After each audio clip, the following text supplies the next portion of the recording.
Bonjour, je m'appelle Omari. Je suis rentré chez moi de ma dernière mission. Pas de métaux, pas de bannière, juste impatient de serrer mon fils dans mes bras, mais à la place, je suis entré dans un hôpital. Des machines bipant et lui inconscient, accroché à un fil. Ma femme n'était pas à ses côtés. Elle souriait sur un yacht, un verre de champagne à la main, riant pendant que notre garçon se battait pour vivre. Alors, j'ai fait ce que n'importe quel soldat ferait. J'ai tout figé. Dans l'heure qui a suivi, ces cris n'étaient pas des cris à l'aide. C'étaient des cris pour de l'argent. Mais cette histoire, elle ne parle pas seulement de trahison. Il s'agit de ce qui se passe quand un père arrête de se taire. Et quand je dis que tout a changé, je veux dire tout. Restez avec moi car ce que vous allez entendre n'est pas seulement ma guerre. Ce pourrait être la vôtre aussi. Je n'avais pas touché le sol américain depuis plus de 9 mois. Alors que le taxi descendait notre rue à Norfolk, le soleil du matin se déversait sur les trottoirs, illuminant les cerisiers en fleurs comme du feu rose. Je me suis assise à l'arrière, un sac de sport entre les genoux, serrant une vieille photo qui avait été pliée et dépliée tant de fois que les bords s'enroulaient comme des feuilles. Moi et Marcus, tout juste sortis du ventre, lui rouge et gigotant, moi souriant si fort que ma mâchoire me faisait mal rien qu'à y penser. Je n'avais dit à personne que je rentrais plus tôt, ni à Selena, ni à Marcus. Après 30 ans dans la marine, j'ai estimé avoir gagné le droit de surprendre ma propre famille. Le taxi s'est arrêté devant notre maison. Pas le plus grand endroit du quartier, mais solide. Bardage blanc, petit porche, mât de drapeau toujours de travers depuis la tempête il y a 3 ans. J'ai payé le chauffeur, hoché la tête d'un merci silencieux, et je suis sorti. C'est là que ça m'a frappé. Le printemps, l'air sentait la terre mouillée et les vieilles magnolias. Un oiseau chantait quelque part en haut. Je suis resté là une seconde, juste en train de respirer, la main sur le loquet de la grille. J'imaginais Marcus sortir en trombe par la porte d'entrée comme il le faisait, criant « Papa !» comme si j'étais rentré de la guerre avec la lune dans les mains. Je voyais Zelena dans mon esprit, les cheveux bouclés, ce tablier rouge qu'elle portait toujours quand elle faisait du pain de maïs. Elle levait les yeux de la cuisinière, les lèvres pincées, faisant semblant de ne pas pleurer. J'ai ouvert la grille. Elle grinçait de la même manière qu'elle l'avait toujours fait. Mais en remontant le chemin, une tension grandissait dans ma poitrine. Pas de ballon, pas de pancarte de bienvenue comme la dernière fois. Juste un jardin à moitié entretenu, une balançoire de Porsche immobile et silencieuse. J'ai tourné le bouton de la porte, déverrouillé. Bonjour, ma voix résonnait trop loin, comme si elle n'y appartenait pas. L'air à l'intérieur était épais, comme si la maison avait été fermée pendant des jours. La lumière du soleil filtrait à travers les stores, traçant des lignes nettes sur le parquet. Une paire de chaussons de Zelena était jetée près du canapé. Une veste, celle de Marcus, je crois, était drapée sur une chaise. Mais il n'y avait aucun mouvement, aucune musique, aucune voix. J'ai posé mon sac doucement et je me suis dirigé vers la cuisine. Assiette empilée dans l'évier, une poêle encore grasse sur la cuisinière. Une boîte de céréales vide était posée sur le comptoir, à côté d'une bouteille de vin rouge non ouverte. Quelque chose n'allait pas. Pas désordonné, mais sans vie. Zelina ai-je appelé. Marcus. Silence. Puis j'ai remarqué sur la table de la cuisine, à côté d'une tasse de café à moitié bu, une enveloppe blanche déchirée, le seau de Cantara Général toujours intact. Je l'ai ramassé, mon souffle s'est coupé. L'entête disait « Unité de soins intensifs, confirmation d'admission ». Mes yeux ont sauté sur le nom de Marcus D. Follner, 24 ans. Diagnostic, TCC, insuffisance respiratoire. Je me suis figé. Mon pouce tremblait alors qu'il planait au-dessus de la date de jeudi dernier. Personne ne m'a appelé. Pas Elina. Pas ses amis. Pas une seule âme.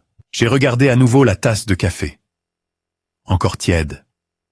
Je ne pouvais pas le dire. Mes pensées allaient plus vite que mon corps ne pouvait suivre. J'ai attrapé mon sac et j'ai couru. Je ne me souviens pas avoir attrapé mes clés. Je ne me souviens pas avoir quitté l'allée en marche arrière. Juste le bruit des pneus crissant et l'image de cette enveloppe me brûlant derrière les yeux. L'hôpital n'était qu'à 15 minutes, mais chaque feu rouge me donnait un coup de poing. Je me suis rongé l'intérieur de la joue jusqu'au sang, juste pour ne pas crier. Je me suis garé dans la baie des urgences et j'ai laissé la voiture sur le trottoir. « Où est mon fils ?» ai-je aboyé dès que j'ai atteint la réception. Une infirmière a levé les yeux, surprise. « Non ?» a-t-elle demandé. « Marcus Follner. Je suis son père. » La femme a hésité, tapant quelque chose dans son ordinateur. Puis ses yeux ont jeté un regard vers moi, juste une seconde, et se sont adoucis. « Attendez ici » a-t-elle dit. Un instant. Je n'ai pas attendu. Je l'ai suivi à travers les doubles portes, passé les baies à rideaux et les moniteurs bipant jusqu'à ce que nous tournions un coin et entrions dans l'unité de soins intensifs. Le couloir sentait l'eau de Javel et le chagrin. Elle a pointé une porte. À l'intérieur de la pièce, des machines silencieuses bourdonnaient. Je suis entré. « Le voilà, mon garçon !» Marcus était là, pâle aussi, toujours aussi pâle. Sa poitrine ne se soulevait que parce qu'une machine le lui disait. Des tubes serpentent hors de ses bras, de son nez, de sa bouche. Un moniteur clignotait avec des chiffres que je ne comprenais pas. J'ai titubé en avant, mes genoux ont failli céder. Jésus, mon fils. Sa peau, autrefois de la couleur du cuivre chaud, était maintenant pâle, teintée de bleu. Ses doigts se sont contractés. Ou peut-être que je l'ai imaginé. J'ai tendu la main vers la sienne. Elle était froide. Et pourtant j'ai serré comme si je pouvais le réchauffer jusqu'à la vie. Un sanglot a grimpé dans ma gorge, mais je l'ai avalé. Où est sa mère ? Ai-je finalement demandé, à peine plus qu'un murmure. Ma voix s'est cassée. Personne n'a répondu. L'infirmière ne m'a pas répondu. Elle s'était déjà éloignée, probablement trop gentille ou trop effrayée pour dire la vérité à voix haute. Alors, je suis resté là.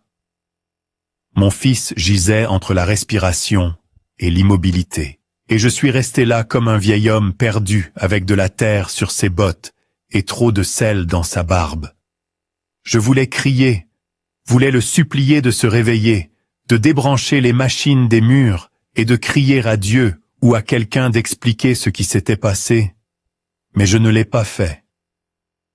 Au lieu de cela, j'ai embrassé le dos de la main de Marcus, rapproché la couverture autour de ses jambes, et je suis sorti. Mes jambes bougeaient toutes seules, comme la mémoire musculaire de la marine, un pied devant l'autre. La mission d'abord, la douleur plus tard. Le couloir était silencieux, sauf pour le bip robotique lent des machines qui maintenaient des étrangers en vie. Mon propre rythme cardiaque semblait désynchronisé, comme si je marchais dans le brouillard. Je me suis retrouvé dans la salle d'attente. Des chaises bleues, des distributeurs automatiques, bourdonnant comme s'ils avaient des secrets. Je me suis assis, les mains serrées entre les genoux. Puis je me suis souvenu de quelque chose. Contact d'urgence. Chaque marin en avait un.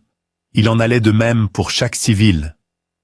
Je me suis levé et je suis allé directement à la réception des infirmières. J'ai besoin de voir l'historique du contact d'urgence de mon fils, ai-je dit. Ma voix ne tremblait pas. C'était un ton de commandement en acier, le même que j'utilisais sur les ponts et dans les tempêtes. Elle m'a regardé un instant de trop, puis a tapé quelques touches. « Zelena Fallner », a-t-elle dit doucement, en tournant l'écran. « Épouse », notifié à l'admission. Mes oreilles ont bourdonné. Elle savait. J'ai demandé.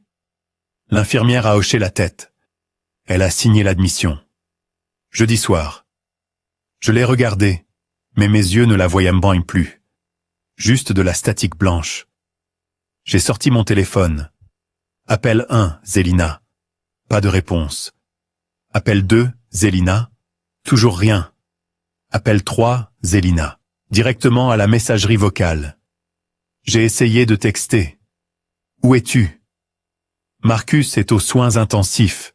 Il pourrait ne pas survivre. J'ai besoin que tu sois là. Pas de point, pas de réponse. Je me suis penché en arrière sur la chaise. Mes mains tremblaient, mais mon estomac restait glacial. Par habitude, plus que par quoi que ce soit, j'ai ouvert le navigateur de mon téléphone. J'ai parcouru les actualités. J'ai cliqué sur Facebook. Et là, elle était. Zelina, une histoire taguée de quelqu'un nommé Tiara Bell Styles. Musique forte, soleil éclatant. Un yacht blanc se balançant au large de la marina de Virginia Beach, entouré de sourires chers et de verres à champagne qui s'entrechoquent. Et au centre de tout cela, ma femme. Elle portait une robe rouge à col licou, la même que je lui avais achetée pour notre anniversaire il y a 5 ans. Cheveux bouclés, verres levés, ce rire que je n'avais pas entendu depuis des mois, jeté comme des confettis dans la brise marine. La légende en dessous a fait flouter ma vision. Enfin libre à nouveau. Libre. Libre de quoi? De son fils. De moi. J'ai continué à regarder. Mon pouce a fait glisser vers le clip vidéo suivant. La voilà, Zelina encore. Mais cette fois, pas seule. Un homme, peut-être 30 ans, peut-être moins, se tenait derrière elle, les bras autour de sa taille. Ses lèvres effleurèrent dans son cou. Elle n'a pas bronché. Elle s'est penchée vers lui, souriant comme si elle avait trouvé le salut. J'ai regardé cet écran jusqu'à ce que mon pouce devienne engourdi. Plus de questions, plus de chocs. Je me suis levé et je suis sorti de l'hôpital sans un mot. La chaleur dehors m'a ramené à la vie. Je suis monté dans la voiture, j'ai démarré le moteur et je suis parti comme si je savais exactement où j'allais. Parce que je le savais. Marina de Virginia Beach. Le trafic était léger. Ça devait être la fin d'après-midi. Le soleil pendait plus bas maintenant, projetant des traînées dorées sur la route, comme si quelqu'un avait renversé du miel dans le ciel. Mes mains serraient le volant si fort que je pouvais sentir mon pouls dans mes doigts. 15 minutes plus tard, je faisais le tour du parking de la marina. J'ai scanné l'eau, mes yeux plus aiguisés que jamais. On ne passe pas 3 décennies à suivre des cibles en pleine mer sans apprendre à trouver sa cible. Là, cale numéro 47. Le même yacht que dans la vidéo. Sea Glass 3. Une musique forte en pulsait comme un battement de cœur sans conscience. Des rires résonnèrent sur l'eau. Des verres s'entrechoquaient. Une femme poussait des cris de joie. Je me suis garé assez loin pour rester caché. Puis je suis sorti et j'ai marché sur le quai. Mes bottes faisaient des bruits sourds sur le bois. Et là, elle était, Zelena, pieds de nu maintenant, dansant, sa robe rouge se balançant. Cet homme, son nouveau prix, la tenait par derrière. Il ressemblait à une couverture de magazine à laquelle je ne me suis jamais abonné. Je suis resté dans l'ombre derrière un mât, le cœur battant, respirant lentement, pas par jalousie, ni même par douleur, juste par clarté. J'ai vu son rire, La même femme qui avait autrefois pleuré sur un quai de la marine il y a 25 ans quand je suis parti pour la première fois, a dit qu'elle m'attendrait, a dit qu'elle n'aimerait jamais un autre homme. Et maintenant, la voilà. Pendant que notre fils se battait pour respirer, elle dansait. Je n'ai pas pris d'assaut le bateau, je n'ai pas crié, je n'ai pas lancé de coups de poing, ni fait de scène. Au lieu de cela, j'ai sorti mon téléphone. J'ai ouvert l'application financière commune que nous partagions depuis l'année où Marcus est né. L'écran s'est allumé. J'ai fait défiler les comptes chèques, les cartes de crédit, le compte d'épargne que Zelena pensait que je ne surveillais jamais. J'ai cliqué sur arrêter, puis sur un autre, jusqu'à ce que tout, chaque carte, chaque compte, chaque petit bout de confort avec lequel elle dansait devienne poussière sous mon pouce. Et quand j'ai eu terminé, je me suis chuchoté. Tu n'auras plus jamais à te battre seul. C'était quelque chose que j'avais l'habitude de dire à Marcus quand il se faisait harceler au collège. Quand il rentrait en pleurant une fois, disant que les enfants riaient de ses lunettes, je m'asseyais à côté de lui sur le porche et je le lui chuchotais comme un vœu.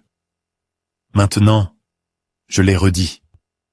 Pas seulement pour Marcus, mais pour moi, pour l'homme qui est rentré tôt de la mer, s'attendant à une famille, et qui a trouvé une fête à la place.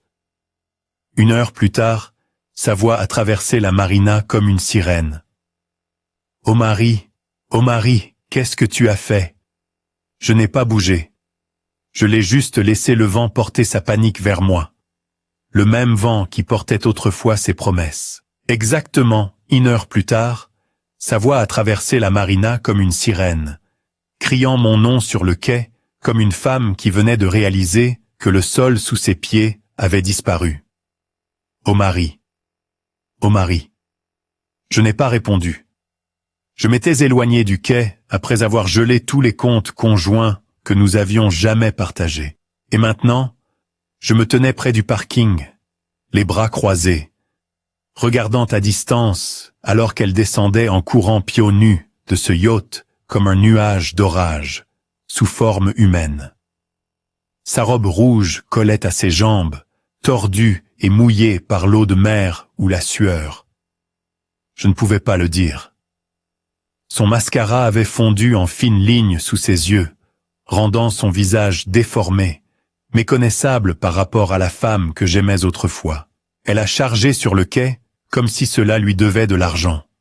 « Tu as tout gelé ?» a-t-elle crié, me poussant son téléphone au visage. « Pourquoi diable ma carte a-t-elle été refusée au bar ?»« Hein ?» Ensuite, celle de secours. Puis le propriétaire a reçu un appel.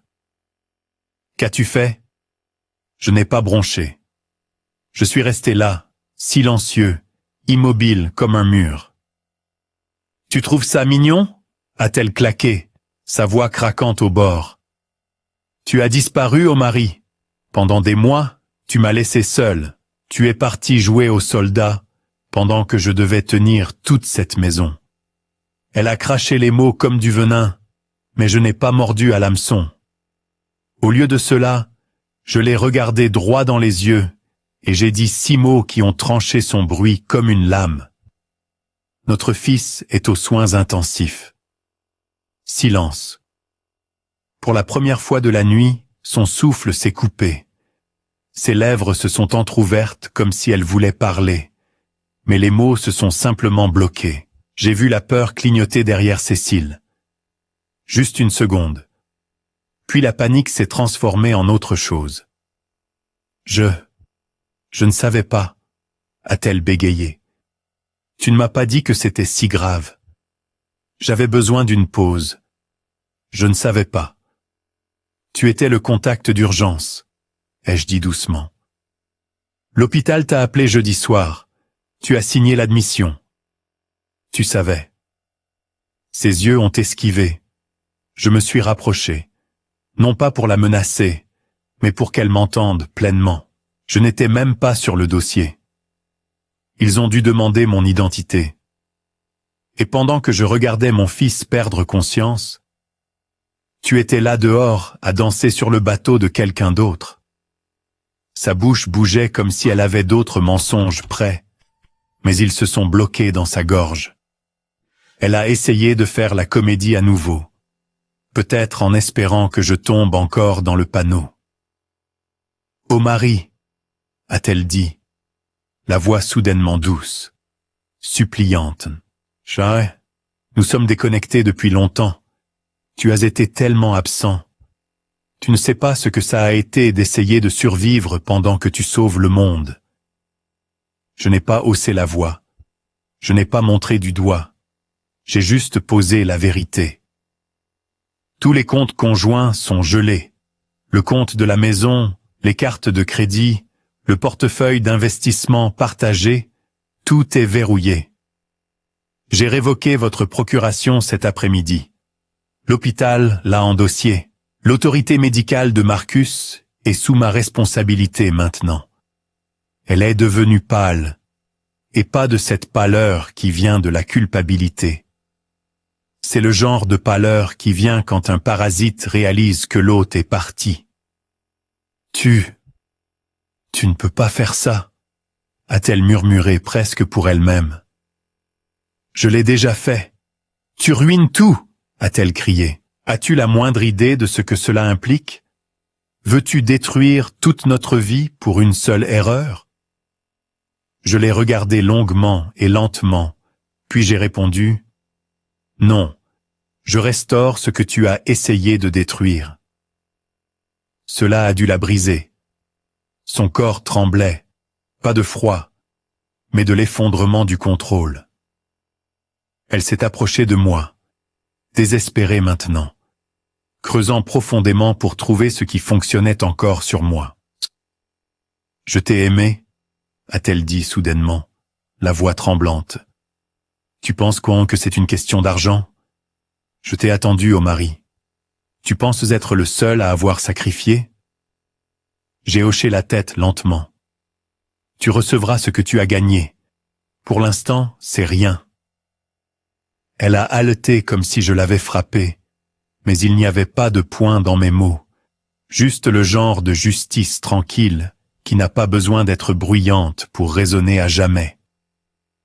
Je suis passé devant elle. Les lumières du quai scintillaient au-dessus de nous, projetant de longues ombres sur les planches mouillées. Je ne me suis pas retourné en atteignant la voiture. Je suis juste monté, j'ai fermé la porte et j'ai démarré le moteur. Dans le rétroviseur, je l'ai vue debout au milieu du parking, les bras pendants, la robe flottant au vent, criant toujours après un homme qui n'était plus le sien. Le trajet de retour à l'hôpital a été silencieux. Les lampadaires passaient au-dessus, comme des secondes qui s'égrènent sur une vie qui nous appartenait autrefois, à tous les deux. Je n'ai pas allumé la radio. Je n'avais pas besoin de bruit. Tout ce à quoi je pouvais penser était Marcus, allongé immobile sous une mer de fils et de moniteurs. Quand je me suis garé dans le parking de l'hôpital et que j'ai franchi à nouveau les portes, quelque chose en moi a changé. Je n'étais plus l'homme qui était sorti quelques heures plus tôt, brisé et incertain. J'étais un père qui rentrait à la maison. J'ai poussé la porte de l'unité de soins intensifs et le voilà, mon fils. Même position, même rythme de bips. Mais étrangement, le silence ne me semblait plus si creux. J'ai enlevé ma veste et j'ai tiré une chaise à côté de lui. Ma main a trouvé la sienne et je l'ai tenue comme je le faisais quand il avait 6 ans et qu'il avait peur du tonnerre. « Je ne pars plus », ai-je murmuré. « Je te le promets. » Et c'est là que l'infirmière est entrée, tenant une enveloppe scellée qu'elle a dit être destinée à moi. L'infirmière est entrée doucement dans la pièce, les semelles de ses chaussures ne faisant presque aucun bruit sur le sol poli. Elle a tendu une petite enveloppe, pliée sur les bords, légèrement tordue comme si elle avait été pliée et dépliée une 12aine de fois avant de me parvenir. Mon nom était écrit dessus dans une écriture que je reconnaissais n'importe où, celle de Marcus. Il nous a dit de te la donner. Si quelque chose arrivait, a-t-elle dit doucement. Il nous a fait promettre. Je n'ai pas parlé. J'ai juste hoché la tête à peine, et j'ai tendu la main vers l'enveloppe, avec des mains qui semblaient plus lourdes qu'elles n'auraient en dû l'être. Au moment où mes doigts ont touché le papier, quelque chose s'est resserré dans ma poitrine, comme un nœud qui attendait des années pour se fermer. Elle a quitté la pièce, et j'étais de nouveau seul. Seul avec une lettre de mon fils que je n'étais pas sûr d'avoir le courage d'ouvrir. Je me suis assis à côté de son lit, fixant l'enveloppe posée sur mes genoux. Mon pouce a effleuré le pli au dos. L'air dans la pièce s'était calmé, silencieux, mais pas paisible, plutôt comme ce calme avant une tempête, quand le ciel devient gris et que les arbres s'arrêtent de bouger. Une centaine de souvenirs ont surgi en même temps. Des lettres que je ne lui ai jamais envoyées pendant mon déploiement.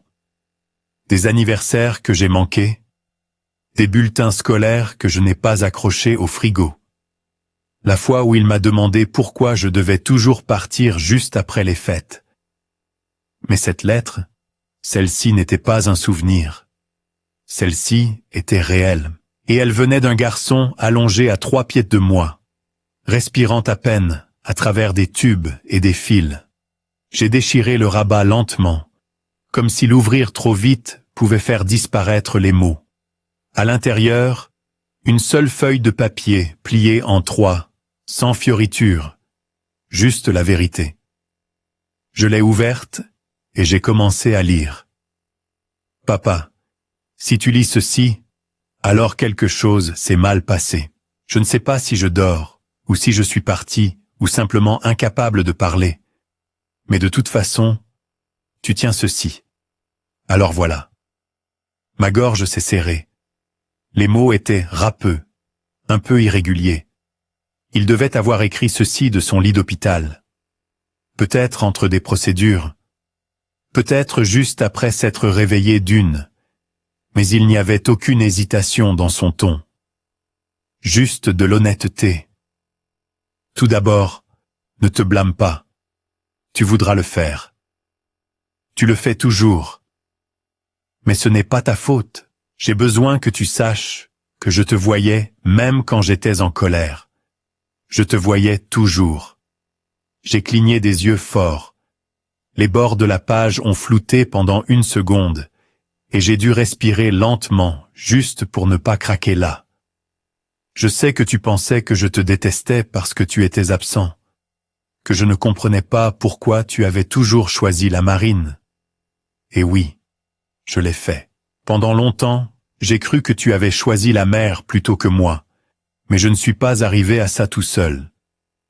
J'ai fait une pause, sachant déjà quel nom allait venir. Maman, elle disait des choses, beaucoup de choses.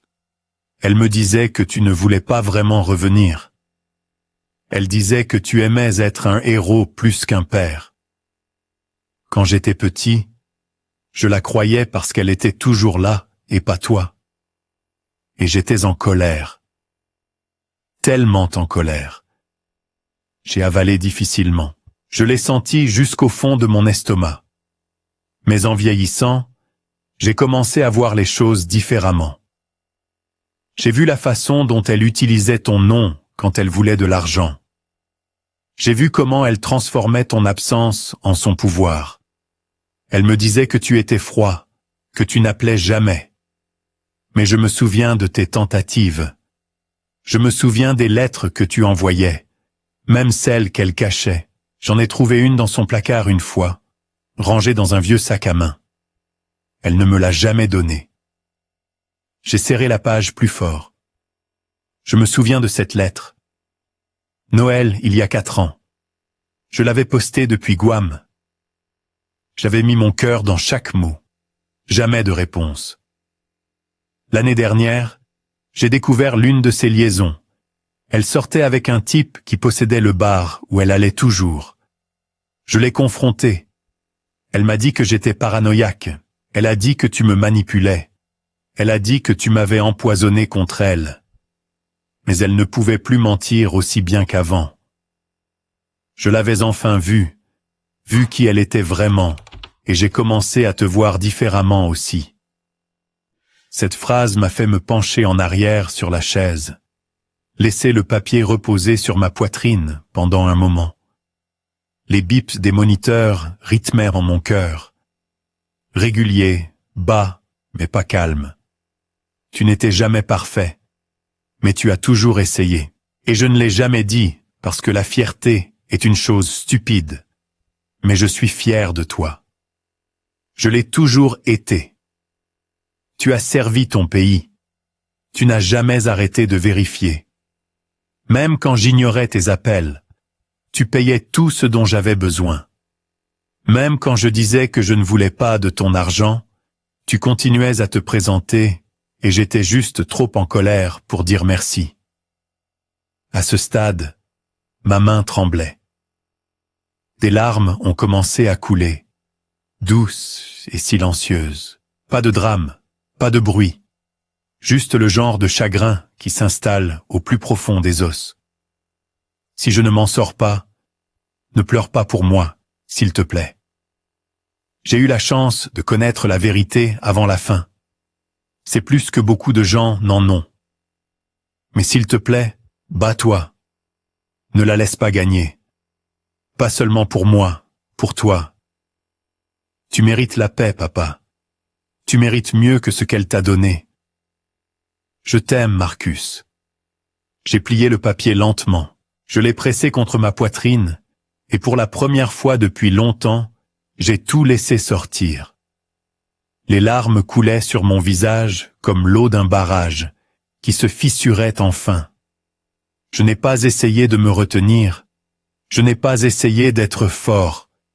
Il n'y avait pas d'audience ici, pas de grade à maintenir, pas d'uniforme à redresser, juste moi et mon fils et la lettre qu'il avait laissée. Je me suis penché près de lui, toujours inconscient, respirant toujours avec de l'aide, et j'ai murmuré dans le silence, « J'aurais dû rentrer plus tôt, j'aurais dû me battre plus fort pour toi. Mais je suis là maintenant, mon fils. Je ne pars plus jamais. » Je suis resté ainsi un moment, ma main dans la sienne, la lettre encore chaude contre ma poitrine. Jusqu'à ce qu'un jour, depuis le couloir, j'entende une voix que je connaissais trop bien. Aiguë, prétentieuse, stridente d'indignation, Zélina. Et elle n'était pas seule. Il y avait une autre voix à côté de la sienne, une voix qui me retournait l'estomac. Sa voix traversait le couloir stérile comme une lame à travers du verre. Clic, clic, clic. Chaque pas des talons aiguilles de Zélina résonnait sur le carrelage poli, rapide et aiguisé, comme si elle voulait que chaque pas annonce son arrivée. Les infirmières à la station des soins intensifs se sont déplacées inconfortablement, jetant un coup d'œil les unes aux autres. Et puis, elle est apparue. Lèvres rouges, boucle parfaite, fausse tristesse. Derrière elle traînait un homme dans un costume rayé impeccable et des chaussures brillantes, sa mallette se balançant comme une arme. « C'est scandaleux », a aboyé Zélina. « Comprenez-vous ce que signifie un gel de compte illégal? Je suis sa femme et j'exige de voir mon beau-fils immédiatement. » Elle n'a même pas jeté un regard à Marcus, pas une seule fois. Sa performance entière était pour le public. Je me suis levé lentement de la chaise, lissant les manches de ma veste. Pas de hâte, pas de colère, juste du calcul. Je suis sorti dans le couloir, laissant la porte se refermer doucement derrière moi. Sa voix a vacillé dès qu'elle m'a vu. J'ai hoché la tête vers l'homme à côté d'elle. « Tobias Lane », ai-je dit calmement, en lui tendant la main. « Toujours chez Parson Keene, je vois. » L'avocat a cligné des yeux. Sa main s'est figée à mi-chemin, prise entre professionnalisme et confusion. « Colonel Omari Bennett. »« Retraité maintenant, ai-je répondu calmement. Mais oui, nous nous sommes rencontrés. Je crois que votre cabinet représentait le premier sergent Tyrone Banks dans son affaire de garde en 2008. J'étais la partie adverse. Zelina s'est tournée vers Tobias, son visage se contractant. « Tu le connais ?»« Je connais de lui », a murmuré Tobias, regrettant déjà de s'être associé. « Eh bien, tant mieux », a-t-elle claqué, se remettant rapidement. « Alors tu sauras qu'il a dépassé les bornes. Il a gelé mon accès à tout. Mon compte joint, la carte de crédit, même le GoFundMe de Marcus, et je veux que ce soit annulé ce soir. » Tobias s'est redressé la cravate, incertain de quel feu éteindre en premier. Je n'ai pas bougé, j'ai juste tendu la main dans la poche intérieure de ma veste et j'ai sorti une enveloppe scellée. Avant de t'embarrasser davantage, ai-je dit doucement, tu voudras peut-être examiner ceci. Tobias a pris l'enveloppe avec hésitation. Je l'avais fait notarier moi-même il y a seulement 2 semaines. Je l'ai regardé déplier les papiers. J'ai vu ses yeux parcourir la page. J'ai vu sa respiration ralentir. Zelina s'est penchée. Qu'est-ce que c'est? Qu'est-ce que c'est? Tobias s'est raclé la gorge. Ce sont les directives médicales mises à jour de Marcus. Je n'ai rien dit. Laissez les mots se déposer comme la poussière dans la pièce, datée il y a exactement 14 jours, a ajouté Tobias, la voix plus prudente maintenant. Signé, notarié. Il me nomme comme son unique mandataire médical. La bouche de Zelena s'est ouverte. C'est un mensonge, a-t-elle craché. Il n'était pas assez bien pour prendre des décisions il y a 2 semaines. Il était sous médication. Il était confus. Il ne se souvenait même pas de mon anniversaire. J'ai gardé mon ton égal. Il était lucide et clair. J'étais là. Et il y avait aussi le notaire, le médecin traitant et l'assistante sociale qui lui a demandé 2 fois s'il était contraint. Ce papier ne signifie rien, a-t-elle hurlé. Tu le manipules comme tu as manipulé tout le monde quand il était enfant. Tobias tenait le document un peu plus loin d'elle maintenant, comme s'il pouvait le brûler. Il a déposé ceci, a-t-il dit prudemment après sa dernière visite aux urgences, juste après la 2e admission aux soins intensifs. Zelina, savais-tu qu'il avait demandé une consultation privée avec le service juridique de l'hôpital? Elle a cligné des yeux, et pour la première fois cette nuit-là, je l'ai vu. De la panique, pas de la rage, pas du chagrin, de la panique. Je me suis rapproché juste assez pour qu'elle m'entende par-dessus le silence qui se tendait autour de nous. Marcus savait qui tu étais et ce que tu essaierais. C'est pourquoi il m'a laissé sa voix. Elle a poussé un rire amer, trop aigu, trop forcé. Oh, tu penses que tu as gagné? Tu penses que c'est fini parce que tu as un bout de papier? Je vais porter ça au tribunal si vite que tu ne sauras pas ce qui t'a frappé. Je n'ai pas bronché. Fais-le, ai-je dit doucement. Amène-moi au tribunal. Étire ça publiquement parce qu'à chaque fois que tu parles, plus de vérité sort et je n'ai pas peur de ton bruit, Zelena. Plus maintenant. Ses yeux ont glissé vers le poste des infirmières où 3 membres du personnel faisaient semblant de ne pas regarder. Tu mens depuis des années, ai-je ajouté, sans élever la voix. Tu as eu toutes les chances de l'aimer, de prendre soin de lui, mais tu as choisi le luxe plutôt que la loyauté. Et maintenant, je me suis reculé. Tu feras face au silence que tu as mérité. Elle m'a regardé, la mâchoire serrée, le visage rougeau. Je veux le voir, a-t-elle dit, la voix tremblante. Je mérite de le voir. J'ai secoué la tête lentement. Pas ce soir. Pas sous ma garde. Zelena s'est tournée vers Tobias. Dis quelque chose. Fais quelque chose. Mais Tobias reculait déjà, rangeant les papiers dans leur enveloppe comme s'ils pouvaient le mordre. Légalement, a-t-il murmuré. Monsieur Bennett a le contrôle maintenant. Je vous recommande de respecter cela. Lâcheur, a-t-elle sifflé. Il n'a pas répondu. Il a juste ajusté sa mallette et s'est détourné. Zelena est restée figée une seconde, tremblant de fureur. Puis elle a fait un tour sur elle-même, ses chaussures crissant sur le linoléum alors qu'elle s'éloignait dans le couloir. Tobias l'a suivie à une distance de sécurité, n'osant pas dire un mot. Le couloir a exhalé. La tension s'est amenuisée. Les infirmières ont repris leurs tâches. Les bips provenant de la chambre de Marcus sont restés constants, inchangés. Je me suis appuyé contre le mur, l'adrénaline s'évaporant lentement de mes membres. Je ne me sentais pas triomphant. Je me sentais fatigué, mais c'était une fatigue propre, comme déposer enfin un poids que je n'étais pas censé porter seul. J'ai jeté un coup d'œil par la fenêtre. Marcus était toujours allongé là, silencieux, immobile. Mais il n'était plus seul. Il m'avait donné sa voix, et je n'allais pas la gaspiller. Je me suis rassis sur la chaise devant sa porte, pliant soigneusement l'enveloppe et la glissant dans ma poche. Les infirmières passaient avec de discrets hochements de tête. La nuit s'étirait.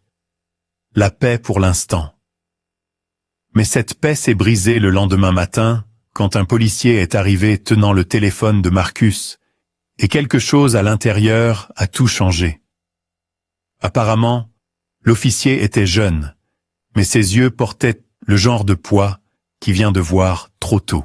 Je l'ai repéré alors que je sortais dans le hall de l'hôpital ce matin-là, toujours portant le même manteau que la nuit dernière, les mains au fond de mes poches, le sommeil me touchant à peine. Il se tenait près de la réception, scrutant la foule comme s'il cherchait quelqu'un de spécifique. Quand nos regards se sont croisés, il a hoché la tête une fois, calmement, respectueusement. « Monsieur Bennett, c'est moi. » Il s'est avancé et a tendu un petit sac à preuves scellé hermétiquement. À l'intérieur se trouvait un téléphone noir, fissuré au coin, mais toujours intact. Je l'ai reconnu instantanément. Je l'ai trouvé tôt ce matin. Un gardien l'a rendu. Il a dit qu'il était près du quai et derrière le Yacht Club, à environ 1 mile d'ici. Il semble qu'il ait été jeté dans des buissons. Il s'est arrêté en attendant ma réaction. Je n'ai pas. Il a continué. Il n'y avait pas de verrouillage par code. Nous avons scanné le contenu et n'avons rien trouvé d'illégal. Mais il y a un fichier vidéo marqué « Ne pas supprimer ». Nous avons pensé que c'était personnel. J'ai hoché la tête une fois lentement. Merci.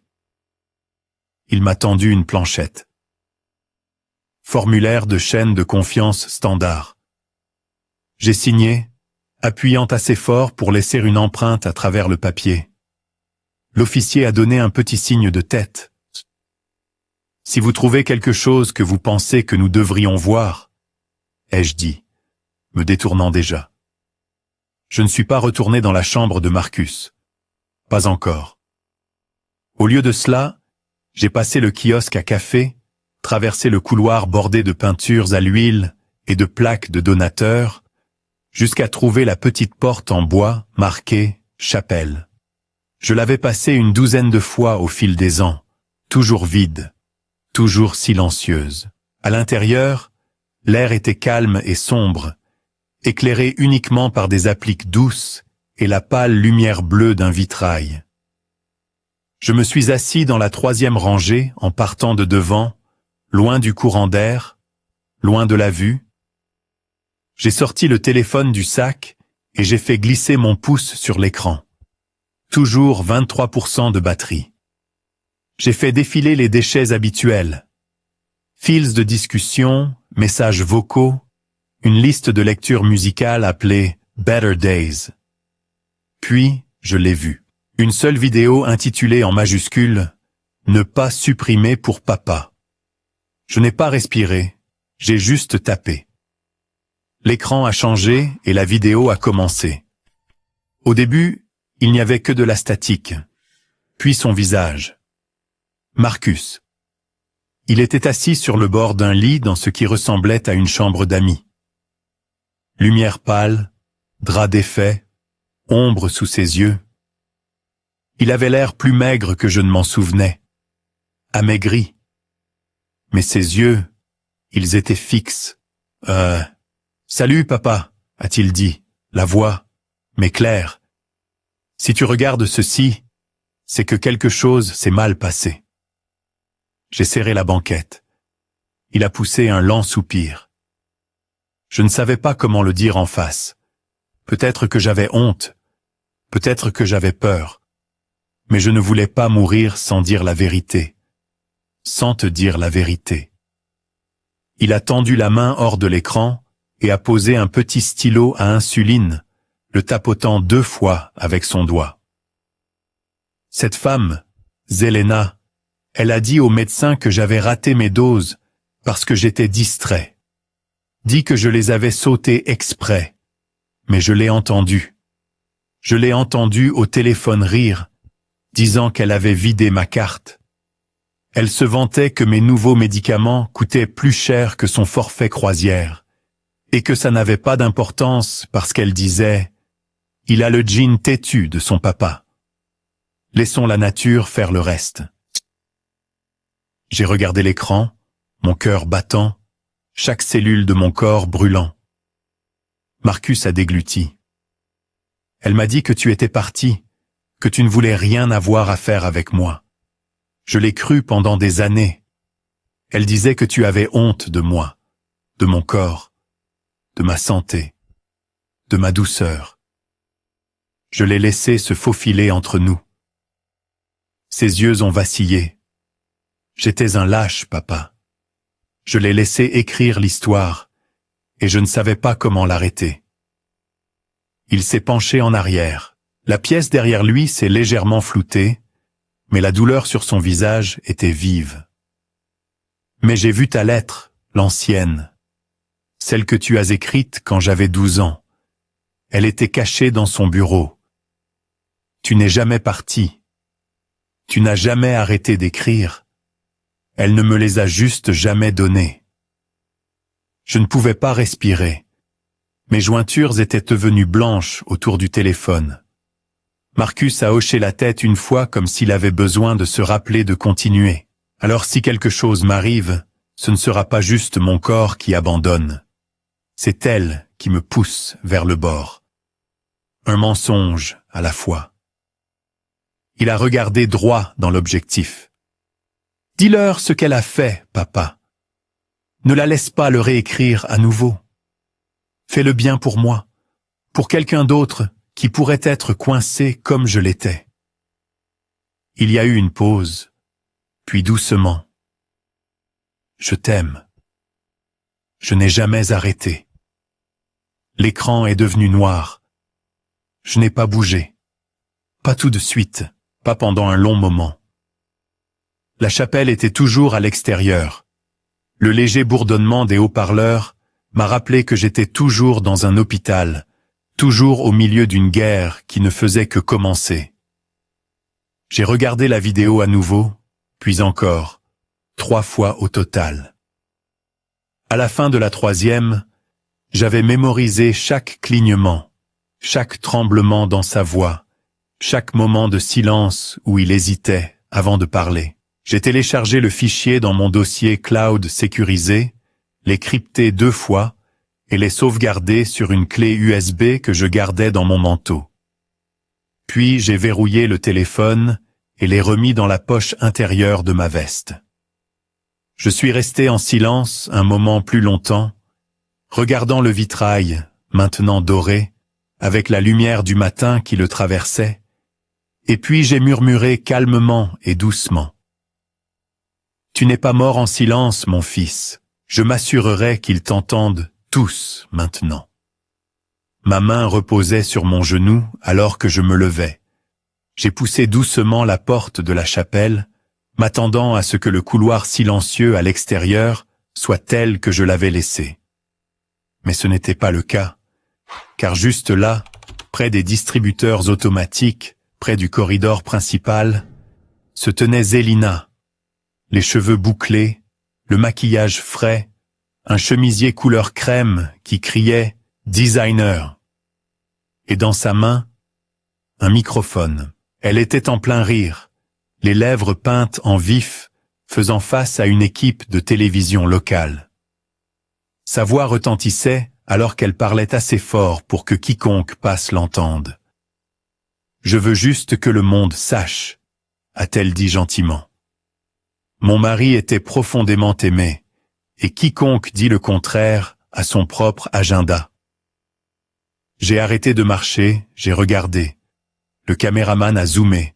La journaliste a souri. Zélina rayonnait. Et moi? J'ai souri aussi, juste pas pour la même raison. Parce que maintenant j'avais quelque chose qu'elle ne pouvait pas sourire pour résoudre. Mon fils, je n'ai pas arrêté de marcher.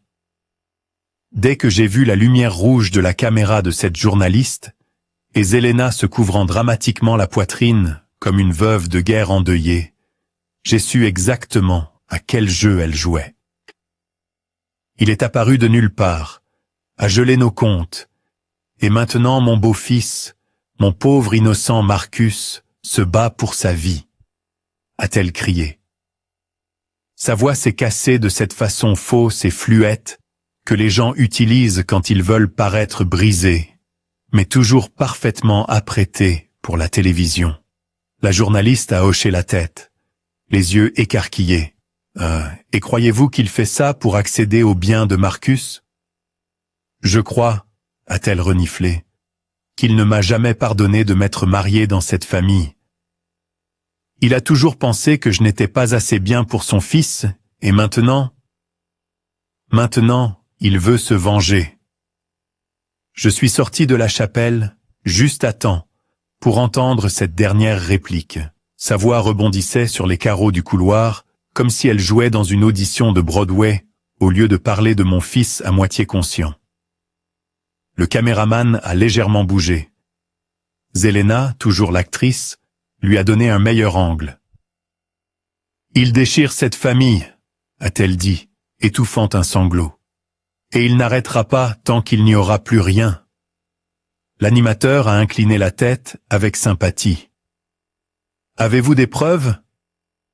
Zélina n'a pas manqué une occasion. Elle a levé son téléphone, a fait glisser et l'a tourné vers la caméra. Une photo a rempli l'écran. Moi, la mâchoire serrée, les yeux plissés en pleine foulée.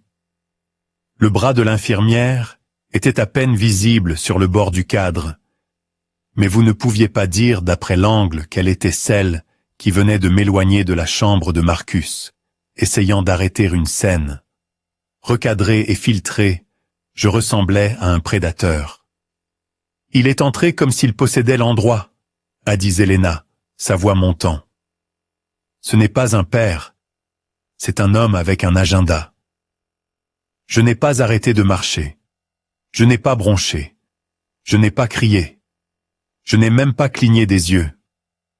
Mais en passant, la même infirmière d'hier, Sandra, celle qui avait tout vu, s'est penchée de derrière le poste des infirmières et m'a chuchoté juste assez fort pour que je l'entende.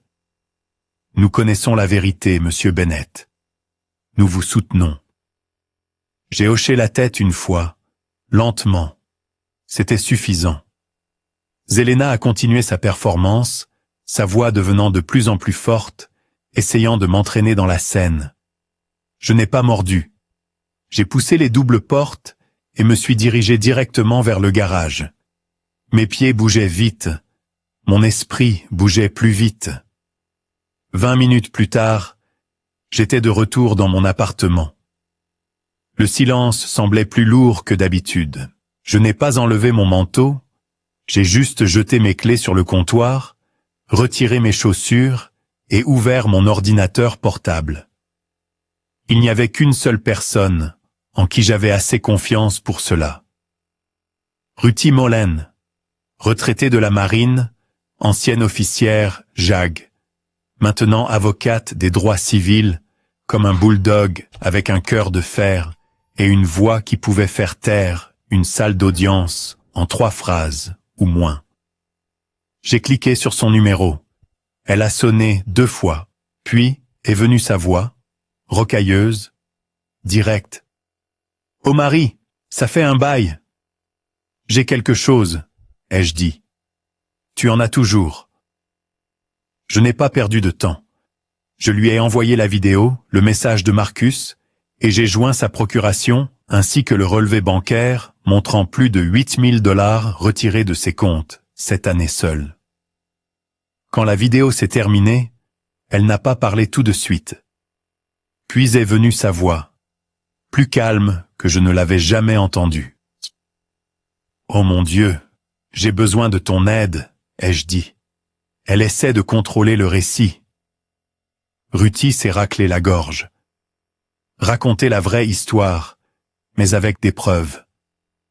À 15 heures, elle avait déjà déposé une injonction gelant tous les retraits non urgents des comptes de Marcus.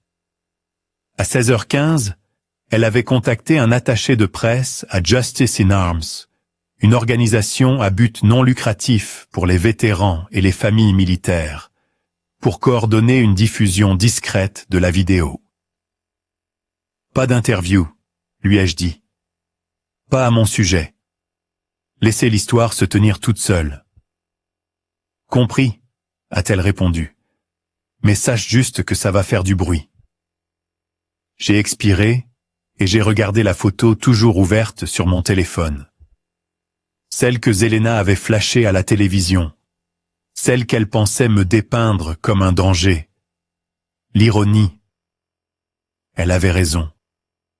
J'étais dangereux. Mais pas à cause de mon visage. Parce que j'avais la vérité et que je n'avais pas peur de l'utiliser. En soirée, les choses ont commencé à bouger.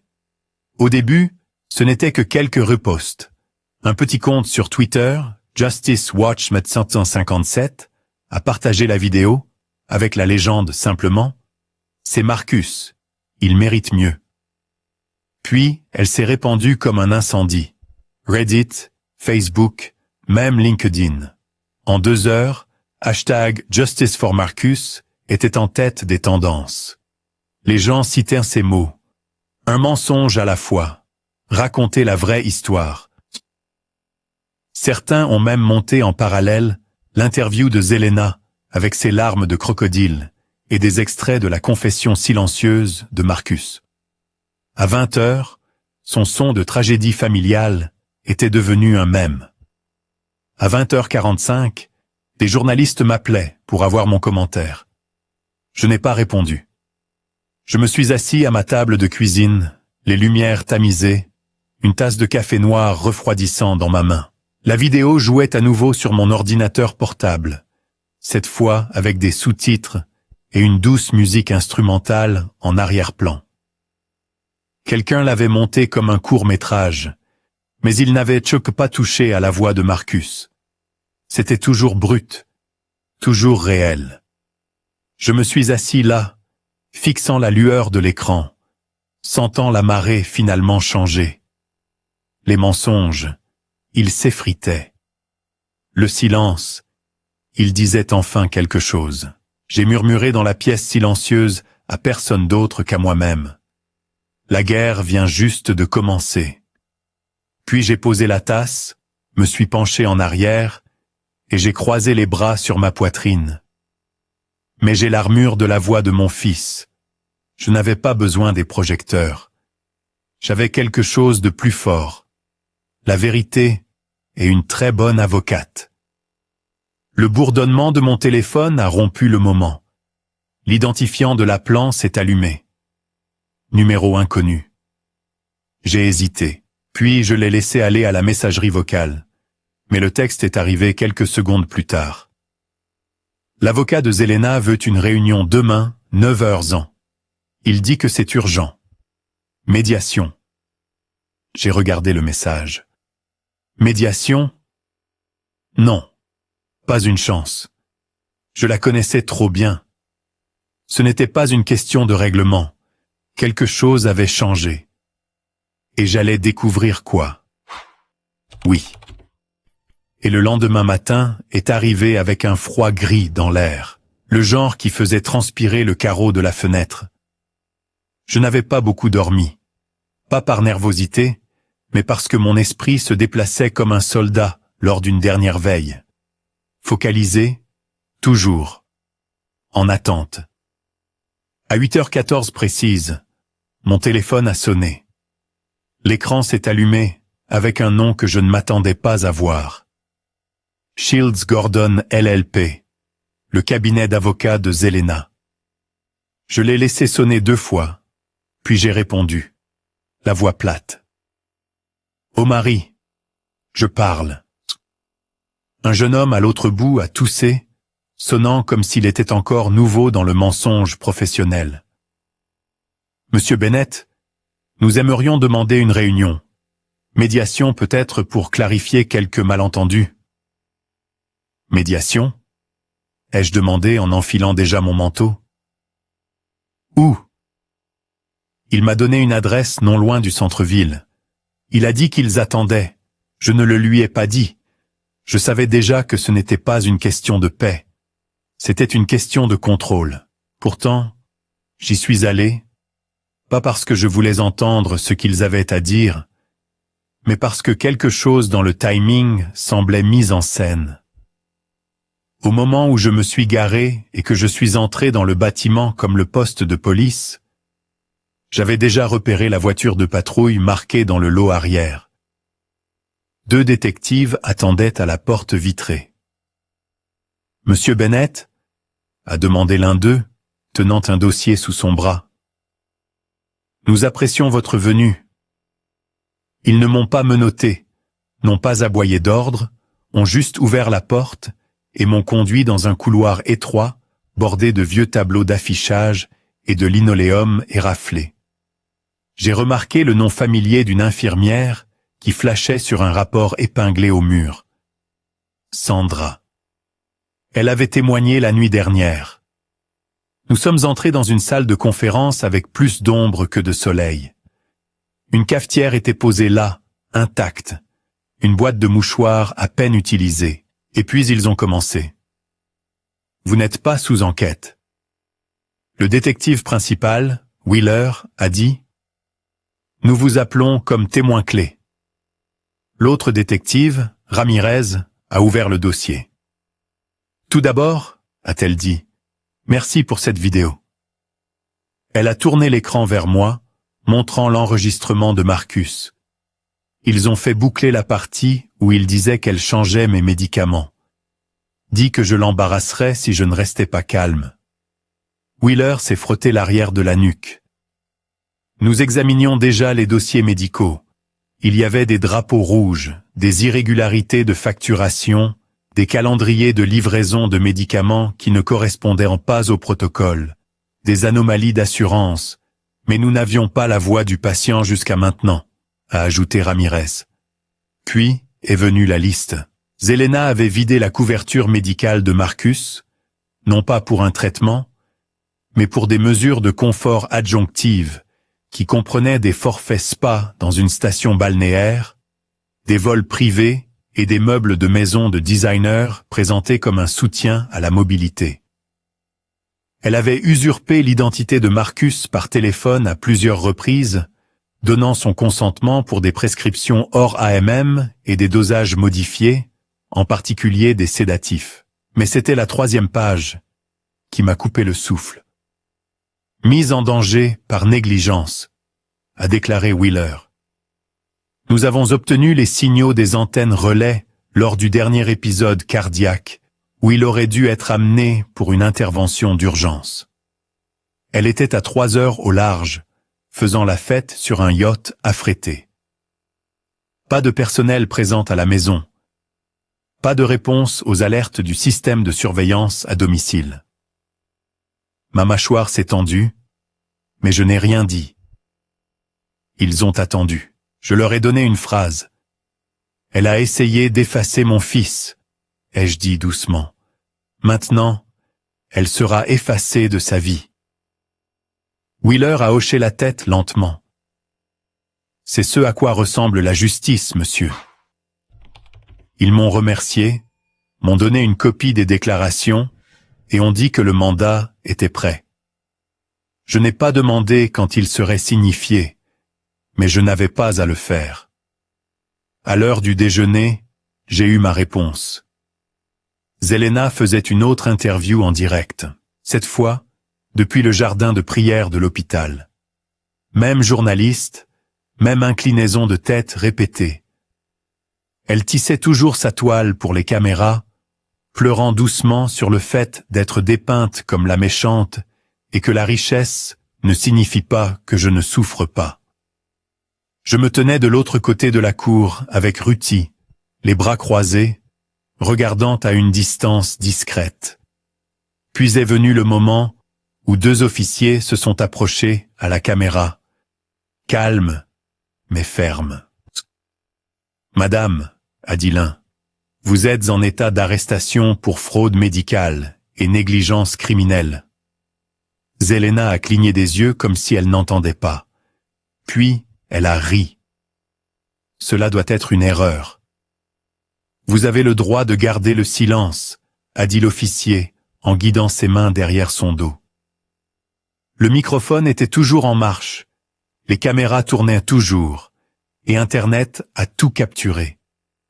À 16 heures, son visage tordu par l'incrédulité était partout, ses boucles d'oreilles en perles, son faux chagrin, son accent poli, tout cela, maintenant le symbole d'une femme ruinée par la cupidité.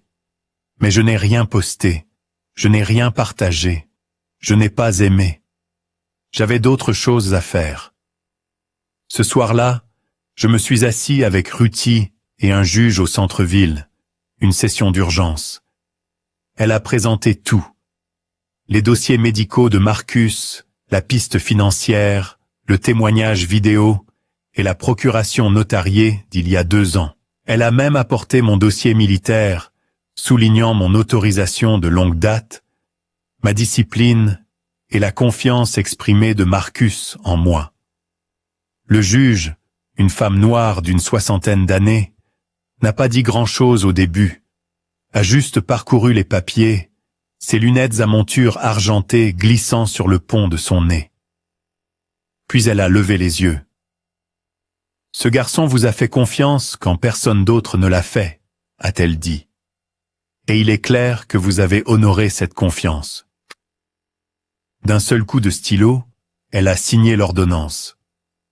Vous êtes par la présente accordé la garde légale complète et toute autorité de décision médicale sur Marcus Bennett, à compter de maintenant. Ruthie a expiré. J'ai juste hoché la tête. L'avocat de Zelena ne s'est pas présenté. Sa comparution sous caution avait été refusée plus tôt dans l'après-midi.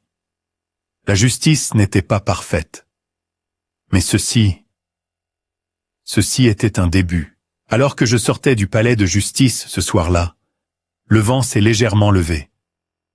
L'air semblait plus fin, plus clair. Des journalistes se tenaient près du trottoir, mais je n'ai rien dit.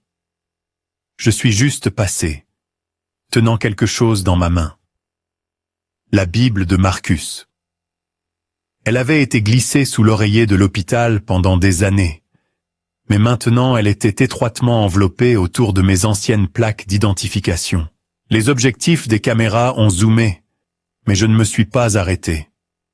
Je n'ai pas agité la main. J'ai laissé le métal briller sous la lumière de la rue.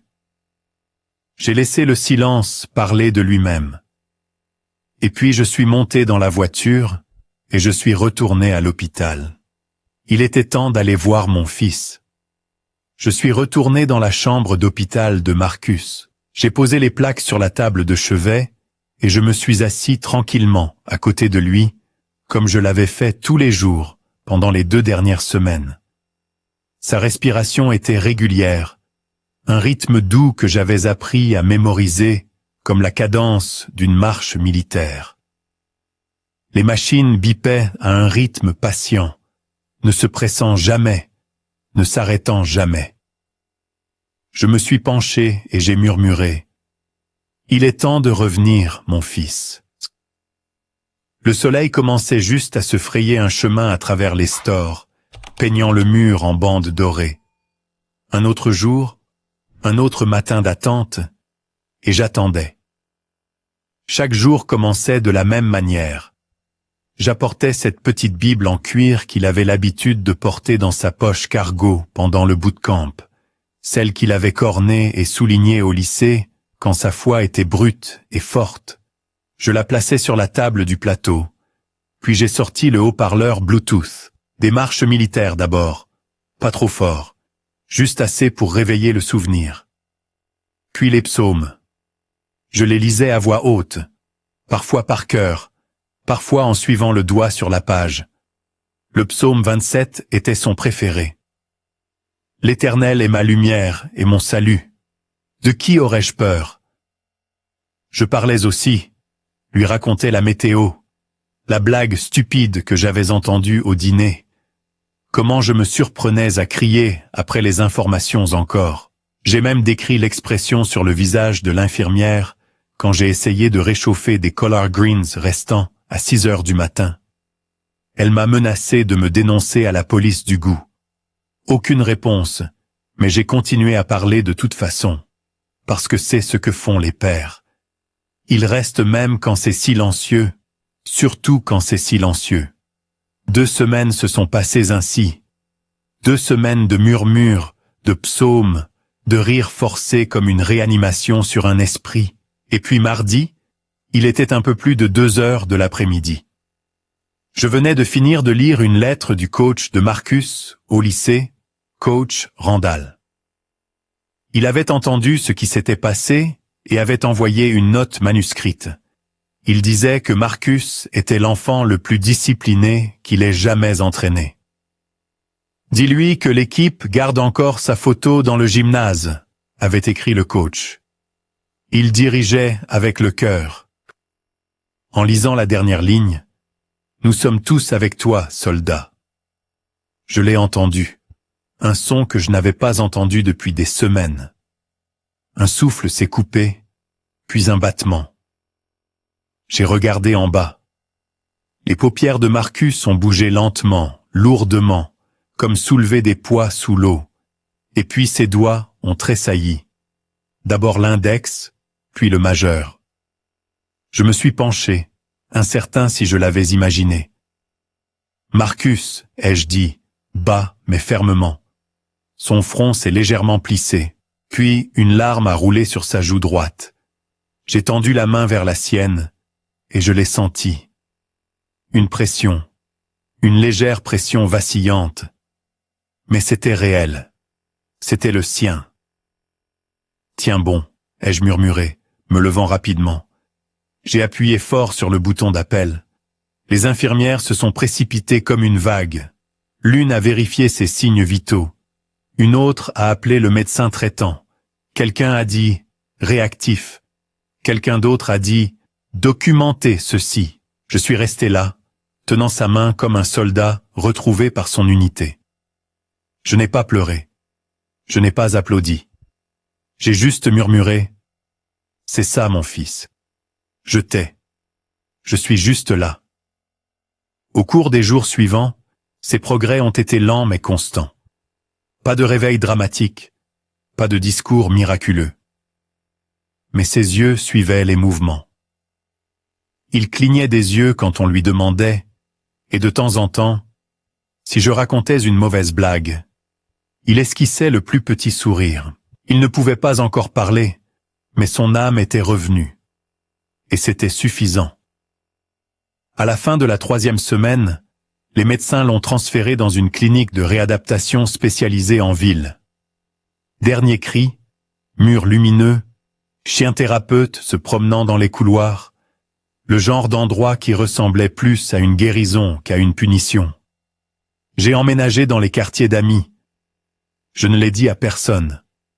Je voulais être proche. Chaque matin, j'aidais le physiothérapeute à positionner ses membres. Je m'asseyais à côté de l'orthophoniste pendant qu'elle travaillait des questions oui ou non avec un ensemble d'invites clignotantes. Un clignotement pour oui, 2 pour non.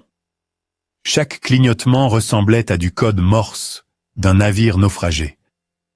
Et nous écoutions.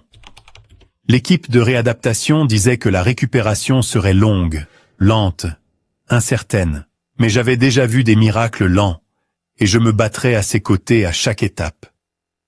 Pendant ce temps, le jugement de Zelena est venu et est passé.